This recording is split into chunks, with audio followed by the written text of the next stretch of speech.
ವೀಕ್ಷಕರೇ, ದಶರಥನ ಯೂಟ್ಯೂಬ್ ಚಾನಲ್ಗೆ ಸ್ವಾಗತ. ಈಗಾಗಲೇ ಸೋಷಿಯಲ್ ಮೀಡಿಯಾದಲ್ಲಿ ತುಂಬಾನೇ ಸದ್ದು ಮಾಡ್ತಾ ಇರೋ ಸುದ್ದಿ ಅಂದ್ರೆ ಅದು ಚಂದನ್ ಶೆಟ್ಟಿ ಹಾಗೂ ನಿವೇದಿತಾ ಗೌಡ ಅವರ ವಿಚ್ಛೇದನದ ಕೇಸ್. ಇವರನ್ನ ಕ್ಯೂಟ್ ಕಪಲ್ಸ್ ಅಂತಾನೆ ಅನ್ಕೊಂಡಿದ್ದಂತಹ ಜನರಿಗೆ ಇವರ ಡೈವೋರ್ಸ್ ಕೇಳಿ ಬರಸಡಲೇನ್ ಬಡ್ದಂಗಾಗಿಲ್ಲ, ಆದ್ರೆ ಆಶ್ಚರ್ಯ ಅಂತೂ ಆಗಿದೆ. ಸದ್ಯದಲ್ಲೇ ಇವರ ಕ್ಯಾಂಡಿ ಕ್ರಶ್ ಅನ್ನೋ ಸಿನಿಮಾ ಕೂಡ ರಿಲೀಸ್ ಆಗ್ಬೇಕಾಗಿದೆ. ಅಂತ ಹೊತ್ನಲ್ಲೇ ಇವ್ರದ್ದು ಡಿವೋರ್ಸ್ ಸುದ್ದಿ ಕೇಳಿದ ಜನರು ಮೊದಲಿಗೆ ಇದನ್ನ ನಂಬಿರ್ಲಿಲ್ಲ. ಆದ್ರೆ ಇವಾಗ ಎಲ್ಲಾ ಮೂಲಗಳ ಪ್ರಕಾರ ಅವರು ಡೈವೋರ್ಸ್ ಅನ್ನ ತಗೊಂಡಿದ್ದಾರೆ. ಇದನ್ನ ಅವರು ಒಂದೇ ದಿನ ತಗೊಂಡಿದ್ದಾರೆ ಅಂತ ಎಲ್ಲಾ ಮಾಧ್ಯಮಗಳಲ್ಲೂ ತೋರಿಸ್ತಾ ಇರ್ಬೋದು. ಆದ್ರೆ ಅವರು ಇದಕ್ಕೆ ಒಂದು ವರ್ಷದ ಹಿಂದೆನೆ ಪ್ಲಾನ್ ಮಾಡಿದ್ರು ಹಾಗೂ ಲಾಯರ್ನು ಕೂಡ ಭೇಟಿಯಾಗಿದ್ರು. ಹಾಗಿದ್ರೆ ಈ ಒಂದು ವರ್ಷದಲ್ಲಿ ಅವರು ಮಾಡಿದಂತಹ ಸಂದರ್ಶನಗಳು, ಟಿವಿ ಶೋಸ್ಗಳು ಎಲ್ಲವೂ ಸುಳ್ಳ? ಜನರನ್ನ ಬಕ್ರಾ ಮಾಡಿದ್ರಾ ಅನ್ನೋದನ್ನ ಯೋಚಿಸ್ಬೇಕಾಗಿದೆ. ಇವರಿಬ್ರು ಬಿಗ್ ಬಾಸ್ ನಲ್ಲಿ ಪರಿಚಯ ಆಗಿದ್ದು ಅಣ್ಣ ತಂಗಿ ಅಂತ ಅಂದು ಹೇಳ್ಕೊಂಡಿದ್ರು. ಆದ್ರೆ ದಿಢೀರ್ ಅಂತ ಅಂದು ಮೈಸೂರು ದಸರಾ ಟೈಮಲ್ಲಿ ಲಕ್ಷಾಂತರ ಜನರ ಮುಂದೆ ಚಂದನ್ ಶೆಟ್ಟಿ ನಿವೇದಿತಾ ಅವ್ರನ್ನ ಪ್ರಪೋಸ್ ಮಾಡ್ತಾನೆ. ಆಗ ಇದು ಹೆವಿ ಕಾಂಟ್ರವರ್ಸಿನೇ ಆಗಿತ್ತು. ಜನರು ಇದ್ರ ಬಗ್ಗೆ ತುಂಬಾ ವಿರೋಧ ಮಾಡಿದ್ರು ಸಹಿತ ಇವರು ನಂತರ ಮದುವೆ ಆಗ್ತಾರೆ. ಇವರಿಬ್ಬರ ನಡುವೆ ಸುಮಾರು 11 ವರ್ಷಗಳ ಏಜ್ ಗ್ಯಾಪ್ ಇದ್ರೂ ಸಹಿತ ಮನೆಯವರು ಎಲ್ಲರನ್ನೂ ಒಪ್ಪಿಸಿ ಇವರು ಮದುವೆ ಆಗ್ತಾರೆ. ಮದುವೆ ಆದ ಟೈಮಲ್ಲಿ ಜನ ತುಂಬಾ ಇವ್ರ ಬಗ್ಗೆ ಕಾಲೆಳೆದಿದ್ದಿದೆ ಹಾಗೂ ಕಾಮಿಡಿ ಮಾಡಿದ್ದಿದೆ. ಇವರು ತುಂಬಾ ವರ್ಷ ಜೀವನ ಮಾಡಲ್ಲ ಅಂತ ಹೇಳ್ಬಿಟ್ಟು. ಆದ್ರೆ ಇವರ ಸೋಷಿಯಲ್ ಮೀಡಿಯಾ ಪೋಸ್ಟ್ ಗಳನ್ನೆಲ್ಲ ನೋಡಿದ್ರೆ ಇವರು ತುಂಬಾ ಚೆನ್ನಾಗೇನೆ ಇದ್ದಾರೆ. ತುಂಬಾ ಚೆನ್ನಾಗಿ ಹಾಡ್ ಹೇಳ್ಕೊಂಡು ಡ್ಯಾನ್ಸ್ ಮಾಡ್ಕೊಂಡು ಚೆನ್ನಾಗಿ ಜೀವನ ನಡೆಸ್ತಿದ್ದಾರೆ ಅಂತಾನೆ ಜನ ಅನ್ಕೊಂಡಿದ್ರು. ಆದ್ರೆ ಸಡನ್ ಆಗಿ ಇವರ ಡೈವೋರ್ಸ್ ಸುದ್ದಿಯನ್ನ ಕೇಳಿದ ಜನ ಶಾಕ್ ಆಗಿದ್ದಾರೆ. ಯಾಕೆಂದ್ರೆ ಇವರಿಬ್ಬರ ನಡುವೆ ಬಿರುಕಿದೆ ಅಂತ ಹೇಳ್ಬಿಟ್ಟು ಇವರು ಎಲ್ಲೂನು ಸುಳಿವು ಕೊಟ್ಟಿರ್ಲಿಲ್ಲ. ಜನ ಇದ್ರ ಬಗ್ಗೆ ಯೋಚನೆನೂ ಮಾಡಿರದೇ ಇರೋ ಅಷ್ಟು ಇವರು ಚೆನ್ನಾಗಿ ನಾಟಕ ಮಾಡಿದ್ದಾರೆ ಅಂತಾನೆ ಹೇಳ್ಬೋದು. ಆದ್ರೆ ಈಗ ಇವರಿಬ್ರು ಡೈವೋರ್ಸ್ ಪಡೆದಿದ್ದಾರೆ. ತುಂಬಾ ಮ್ಯೂಚುವಲ್ ಆಗಿ ಅಂಡರ್ಸ್ಟ್ಯಾಂಡಿಂಗ್ ಇಂದಾನೇ ಡೈವರ್ಸ್ ಪಡೆದಿದ್ದಾರೆ. ಆದ್ರೆ ಇವರ ಜೀವನದಲ್ಲಿ ಅಂಡರ್ಸ್ಟ್ಯಾಂಡಿಂಗ್ ಸ್ವಲ್ಪನೂ ಇರ್ಲಿಲ್ಲ ಅನ್ಸುತ್ತೆ. ಇಬ್ರು ಅವರವರ ವೃತ್ತಿ ಬದುಕಿನಲ್ಲಿ ತುಂಬಾ ಬ್ಯುಸಿ ಆಗಿದ್ರ ಕಾರಣ ಇವರಿಬ್ಬರ ನಡುವೆ ಅಂಡರ್ಸ್ಟ್ಯಾಂಡಿಂಗ್ ಇಲ್ಲದೆ ವೇದಿತಾ ಅವರ ರೀಲ್ಸ್ ಗಳ ಬಗ್ಗೆ ಜನ ಹಾಕ್ತಿರುವಂತಹ ಕಮೆಂಟ್ ಗಳನ್ನ ನೋಡಿ ಚಂದನ್ ಶೆಟ್ಟಿಗೆ ಒಂದ್ ಸ್ವಲ್ಪ ಮುಜುಗರ ಆಗಿರಬಹುದೇನೋ. ಇನ್ನು ಮಗು ವಿಚಾರಕ್ಕೆ ಅವರು ಡೈವೋರ್ಸ್ ಪಡೆದಿರಬಹುದು ಅನ್ನೋ ಸುದ್ದಿ ಕೂಡ ಇತ್ತು. ಬಟ್ ಅದಕ್ಕೆ ಯಾವುದೇ ಸಾಕ್ಷಿಗಳಿಲ್ಲ. ಇನ್ನು ಸೃಜನ್ ಲೋಕೇಶ್ ಅವರು ನಿವೇದಿತಾ ಅವರ ಹುಟ್ಟು ಹಬ್ಬವನ್ನ ಕೋರಿ ಒಂದು ಪೋಸ್ಟ್ ಅನ್ನ ಹಾಕಿದ್ರು.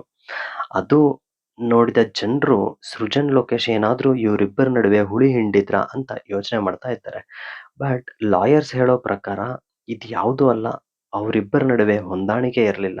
ಆ ಕಾರಣದಿಂದಾಗಿ ಅವರಿಬ್ರು ಮ್ಯೂಚುವಲ್ ಅಂಡರ್ಸ್ಟ್ಯಾಂಡಿಂಗ್ ಮೇಲೆ ಡಿವೋರ್ಸ್ ತಗೊಂತಿದ್ದಾರೆ ಅಂತ ಹೇಳ್ತಾ ಇದ್ದಾರೆ.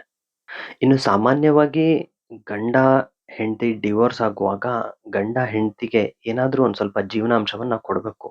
ಆದ್ರೆ ಇವರಿಬ್ರು ಮ್ಯೂಚುವಲ್ ಅಂಡರ್ಸ್ಟ್ಯಾಂಡಿಂಗ್ ಮೇಲೆ ನಿವೇದಿತಾ ಅವರು ತಾವೇ ಸ್ವಂತವಾಗಿ ಏಬಲ್ಡ್ ಇದೀವಿ ಅನ್ನೋ ಕಾರಣಕ್ಕೆ ಅವರು ಯಾವುದೇ ಜೀವನಾಂಶವನ್ನ ಕೇಳಿಲ್ಲ.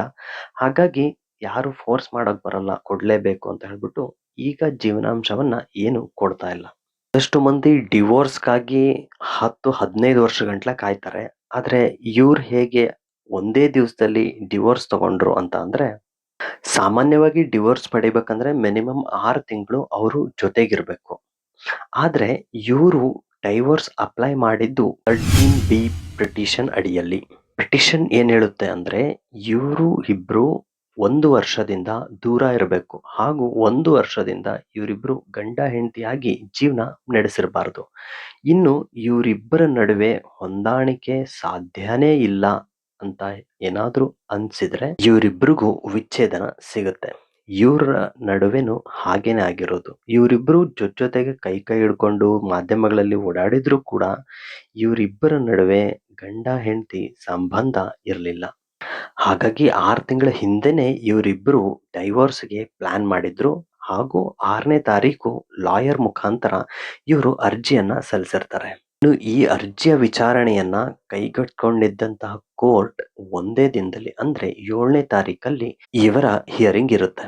ಇದಕ್ಕೂ ಮುಂಚೆ ಇವರಿಬ್ರು ಡೈವೋರ್ಸ್ ವಿಷಯವಾಗಿ ಕೋರ್ಟ್ ಮೆಟ್ಟಿಲು ಹತ್ತೇ ಇರಲಿಲ್ಲ. ಸೀದಾ 7ನೇ ತಾರೀಕಿಗೆನೆ ಇವರು ಕೋರ್ಟ್‌ಗೆ ಬಂದಿದ್ದು. ಹಾಗಾಗಿ ಈ ವಿಷಯ ಸುದ್ದಿವಾಹಿನಿಗಳಲ್ಲಿ ಪ್ರಸಾರ ಮುಂಚೆಯಿಂದಾನೂ ಆಗಿರಲಿಲ್ಲ. ತಾರೀಕು ಹಿಯರಿಂಗ್ ಇದ್ದಾಗ್ಲೂ ಕೂಡ ಇವರಿಬ್ರು ಪರಸ್ಪರವಾಗಿನೇ ಜೊತೆಗೆ ಕೈ ಹಿಡ್ಕೊಂಡು ಕೂತ್ಕೊಂಡೇನೆ ಹಿಯರಿಂಗ್ ಅನ್ನ ಆಲಿಸಿದ್ದು ಹಾಗೂ ತುಂಬಾ ಮೆಚ್ಯೂರ್ಡ್ ಆಗಿ ಇವರಿಬ್ರು ತಮ್ಮ ನಡುವೆ ಹೊಂದಾಣಿಕೆ ಇಲ್ಲ ಅನ್ನೋದನ್ನ ತುಂಬಾ ಬಲವಾಗಿ ನಂಬಿದ ಕಾರಣ ಕೋರ್ಟ್ ಕೂಡ ಇವರ ಡೈವೋರ್ಸ್ ಅರ್ಜಿಯನ್ನ ಅಂಗೀಕಾರ ಮಾಡುತ್ತೆ. ಅಲ್ಲಿಗೆ ಇವರಿಬ್ಬರ 4 ವರ್ಷದ ದಾಂಪತ್ಯ ಜೀವನಕ್ಕೆ ತಿಲಾಂಜಲಿಯನ್ನ ಇಟ್ಟಾಗಿದೆ. ಇನ್ನು ಕೋರ್ಟ್ ಕೂಡ ಇವರ ಜೀವನಾಂಶದ ಬಗ್ಗೆ ಕೇಳಿದಾಗ ನಿವೇದಿತಾ ಗೌಡ ಅವರು ಕಂಪ್ಲೀಟ್ ಆಗಿ ತಿರಸ್ಕರಿಸಿದ್ದಾರೆ. ಇಲ್ಲ, ನಾನು ಸ್ವತಂತ್ರವಾಗಿದ್ದೇನೆ, ನಾನು ಇಂಡಿಪೆಂಡೆಂಟ್ ಆಗಿದ್ದೇನೆ, ನನಗೆ ಯಾವುದೇ ಜೀವನಾಂಶ ಬೇಡ ಅಂತ ಅಂದು ಸ್ಪಷ್ಟವಾಗಿ ಕೋರ್ಟ್ಗೆ ತಿಳಿಸಿದ್ದಾರೆ. ನಂತರ ಇವರು ಕೋರ್ಟಿಂದ ಹೊರಬರುವಾಗ್ಲೂ ಕೈ ಹಿಡ್ಕೊಂಡೇ ಹೊರಗಡೆ ಹೋಗ್ತಾರೆ. ಅಂದ್ರೆ ಇವರಿಬ್ರು ತಮ್ಮ ತಮ್ಮ ವೃತ್ತಿ ಬದುಕನ್ನ ಕಟ್ಕೊಳ್ಳೋದ್ರಲ್ಲಿ ತುಂಬಾ ಬ್ಯುಸಿ ಆಗಿರ್ಬೋದು. ಆಮೇಲೆ ಇವರು ಪರಸ್ಪರ ಇವರಿಬ್ಬರ ವೃತ್ತಿ ಬದುಕನ್ನ ಗೌರವಿಸ್ತಾರೆ. ಆದ್ರೆ ಇವರಿಬ್ಬರ ನಡುವೆ ಅಂಡರ್‌ಸ್ಟ್ಯಾಂಡಿಂಗ್ ಇಲ್ದೇ ಇರೋ ಕಾರಣ ಇವರಿಬ್ರು ಡೈವೋರ್ಸ್ ಅನ್ನ ತಗೊಂಡಿದ್ದಾರೆ. ಮುಂದೆ ಇವರಿಬ್ರು ಸ್ನೇಹಿತರಾಗಿ ಮುಂದುವರಿತೀವಿ. ಆದ್ರೆ ಯಾವುದೇ ಜವಾಬ್ದಾರಿಗಳು ಬೇಡ ಅನ್ನೋ ಮನಸ್ಥಿತಿಯಲ್ಲಿ ಇವರಿಬ್ರು ಇದ್ದಾರೆ. ಇದು ವೀಕ್ಷಕರೇ ಚಂದನ್ ಹಾಗೂ ನಿವೇದಿತಾ ಗೌಡ ಅವರ ಡೈವೋರ್ಸ್ ಸುದ್ದಿ. ನೀವಿನ್ನೂ ನಮ್ಮ ಚಾನೆಲ್‌ನ ಸಬ್ಸ್ಕ್ರೈಬ್ ಮಾಡಿಲ್ಲ ಅಂದ್ರೆ ಸಬ್ಸ್ಕ್ರೈಬ್ ಮಾಡ್ಕೊಳ್ಳಿ, ಬೆಲ್ ಬಟನ್‌ನ ಪ್ರೆಸ್ ಮಾಡಿ ಇಂತಹ ಹೆಚ್ಚು ಹೆಚ್ಚು ವಿಡಿಯೋಗಳನ್ನ ನೋಡಿ.